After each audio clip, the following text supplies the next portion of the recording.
Bueno, y para analizar un poquito la actualidad política, está con nosotros un candidato a presidente, Nicolás del Caño. Bienvenido, Nicolás, ¿cómo estás? Hola, Nicolás. ¿Qué tal? Buenas tardes, ¿Todo ¿cómo bien? están ustedes? Bueno, la nueva onda parece ser el consenso político, ¿no? Algo que no era muy común en otras épocas de Macri, pero la crisis cambia todo, ¿no? El gobierno está obstinado ahora en conseguir un acuerdo en el Parlamento. ¿Dónde se paran ustedes? No, bueno, nosotros, a ver, desde el primer momento cuando Macri convocó a los que fuimos candidatos en el 2015 a una foto de consenso para que todos avaláramos lo que iba a hacer en su gobierno, de alguna manera nosotros lo rechazamos justamente por eso, porque sabíamos que acá lo que se había planteado, lo que se iba a plantear era un brutal ajuste que se transformó en un saqueo directamente a las mayorías populares, una enorme transferencia de ingresos desde los trabajadores, jubilados, los pequeños comerciantes, los sectores que viven de su trabajo hacia los especuladores. Lo hemos visto con este endeudamiento, ¿no? Son más de 100.000 millones de dólares que han sido para la fuga de capitales, ¿no? Y después, bueno, nos llevaron al Fondo Monetario Internacional, con lo que eso implica, los condicionamientos de todo este préstamo, el más grande de la historia del FMI, hacia la Argentina, que seguramente, ¿no?, en lo que ya se está hablando también de parte de el Frente de Todos, de esta renegociación de la deuda con fuertes condicionamientos, como ha sucedido siempre y en todos los países, ¿no? Entonces, bueno, me parece que acá hay algo muy importante, que es los mercados imponen su devaluación, como lo hicieron después de las PASO, ¿no? Un puntito ahí dijiste importante, y está bueno que lo sepamos todos. Si Macri llega a un nuevo acuerdo con el fondo va a establecer dos condicionamientos que vos creo que son los que vos te referís. Reforma jubilatoria, sin duda, y reforma laboral, ¿no es cierto? Sí, sí, pero digo, a ver, acá hay que tener en claro esto.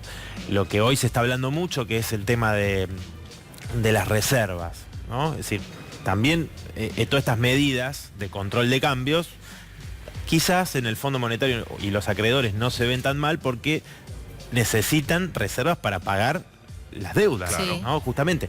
Ahora, cuando nosotros, siempre señalamos desde la izquierda el no pago de la deuda, que era una deuda no solamente ilegítima e ilegal, sino que era impagable, y nos decían a nosotros que queríamos un default.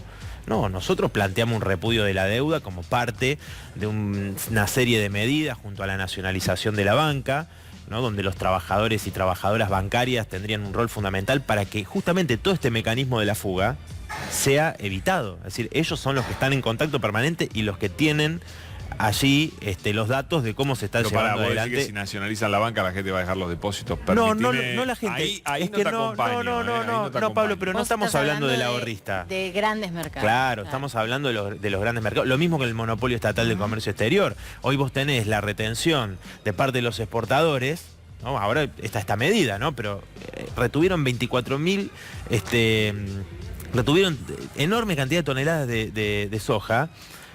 Y justamente esos son dólares que no liquidan, y eso hace que el exportador quiera un dólar más alto, que es lo que le conviene. Entonces yo retengo, entonces no hay divisas. Ellos manejan la divisa, una serie de empresas privadas, Cargill, bueno, una serie de grandes empresas privadas, los sectores ligados al agronegocio, junto con los bancos, muchos de ellos extranjeros, son en última instancia lo que ponen el valor del dólar, que es un insumo fundamental, porque todos sabemos que cuando aumenta el dólar se trasladan los precios a la inflación, las tarifas ni hablar. Por eso otro de los puntos que nosotros venimos obteniendo es la anulación de los tarifazos. O sea, si no anulamos estos tarifazos es convalidar este negocio, y que significa que hoy, con un salario pulverizado, la jubilación, ni hablar de los sectores informales, de trabajadoras y trabajadores que, además de tener salarios más bajos, en promedio tienen menos derechos, ¿no?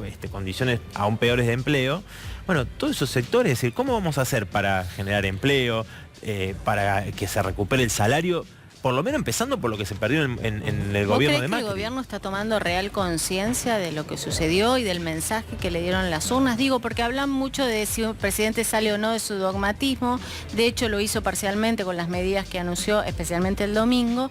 Pero uno, como dice Pablo, cuando niegan el hambre, dice realmente cambiaron su concepción, su forma de ver las cosas, tomaron conciencia de lo que sucede. Yo creo que en esto que vos señalás, me da la impresión a mí de que no solamente que no cambiaron su forma de pensar y de ver la economía, la sociedad y demás, sino que ellos reafirman esto, ¿no? Después echarán culpas y dirán, ahora tienen que aceptar el mensaje de las urnas, que es el rechazo a las políticas que tuvieron durante estos años, porque es algo inapelable, digamos, es completamente contundente.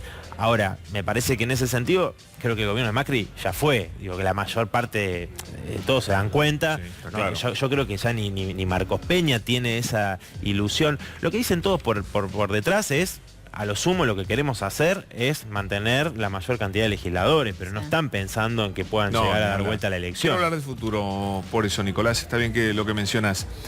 ¿Qué margen de acción digamos, van a acompañar ustedes en un futuro gobierno? Que no va a ser de Cambiemos, muy probablemente sea de Alberto Fernández. ¿Cómo te vas a parar vos frente a un gobierno que recibe esta herencia desastrosa y que tiene que arrancar para hacer lo mejor posible, ¿no es cierto? Bueno, por eso. Ustedes van a estar ahí, tienen diputados, son jugadores importantes. Digo, en esta crisis nosotros venimos insistiendo hay una cosa muy importante para nosotros que es lo inmediato, ¿no? El tema de garantizar que aumente el salario, producto de que esta devaluación lo ha vuelto a pulverizar, las jubilaciones, los planes sociales. Mañana va a haber una nueva movilización. Exigimos un paro y movilización de distintas organizaciones sociales. Que habían prometido que si no tenían respuesta una semana. Que están reclamando. Vergonzoso lo de Daer, que dijo el otro día después cuando salió el Consejo del Salario, donde la CGT de palabra plantea un salario mínimo de 31.500 pesos, pero después cuando le hacen una consulta si va a haber medida de fuerza.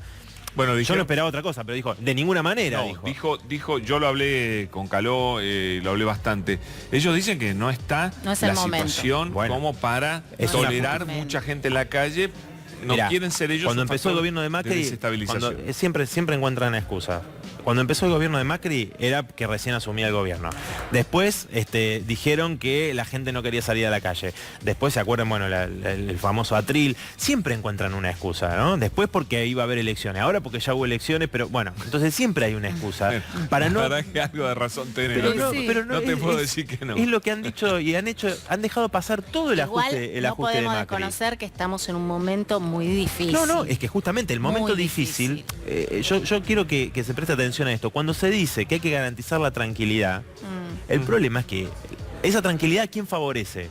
¿De qué están hablando? Yo también, todos queremos tranquilidad. Ahora, si vos decís, no, quédate tranquilo. Yo te afané el otro día el 20% del salario. Más de tranquilidad estamos hablando de paz social, que era de lo que hablaban. Pero la paz social, por eso, la paz social, digo, eso puede ser algo que todos podemos decir, bueno, que se esté en paz. Ahora, ¿a quién beneficia una situación donde no hay trabajadoras y trabajadores como lo están haciendo en Chubut, donde no le pagan los salarios y ellos están en huelga, están movilizándose? Es el recurso que tenemos los trabajadores. Chubut está mucho peor, ¿no? Bueno, porque pero vos hablabas de futuro. Sí, por supuesto. Voy a lo que vos decías antes, Pablo. Con toda razón. Claro, voy a lo que vos decías antes.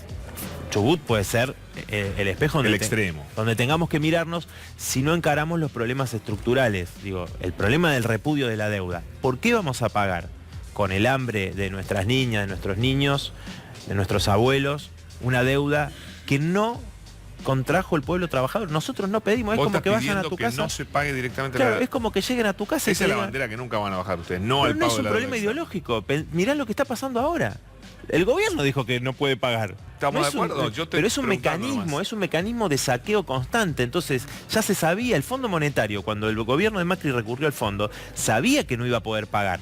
Y sabe el FMI, como lo ha hecho siempre, que después renegocia, cobra intereses, como hacen los acreedores. El no dijo que no va a pagar, dijo que va a reestructurar, reperfilar. Reperfilar es el término.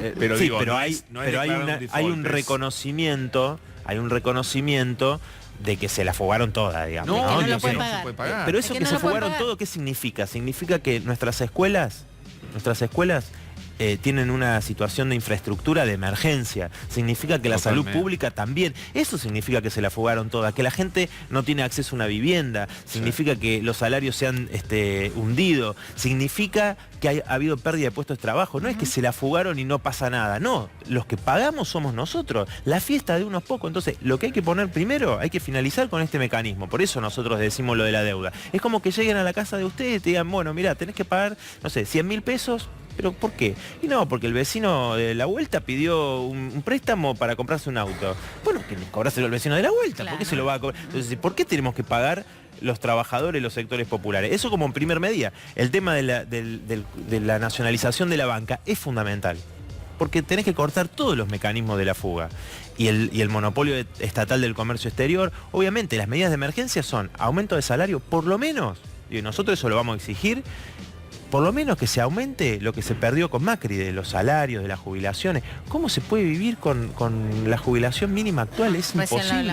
Es lo que hablaban ustedes recién. Entonces, es una situación muy crítica y por eso es que nosotros exigimos a la CGT que intervenga, que llame un paro, un plan de lucha, que se lo impongan los trabajadores desde abajo frente a esta crisis, que no está resuelta en la coyuntura. Digo, ¿no? Porque está bien, hay muchas cosas interesantes que podemos discutir sobre cómo se puede salir de esta crisis y qué pasaría frente a un próximo gobierno, o qué es lo que ha insinuado Alberto Fernández, ¿no? Porque tampoco han dicho claramente cuál es su programa, más allá de ciertos planteos generales. Ahora, hoy tenemos esta crisis que no está resuelta y que puede empeorarse aún más. Para que eso no suceda, nosotros estamos planteando la intervención de la clase trabajadora, de todos los sectores populares, con su método de lucha. A ver, hubo una elección y los mercados igualmente dijeron, no me importa, yo igual hago esta devaluación y sigo adelante con esto.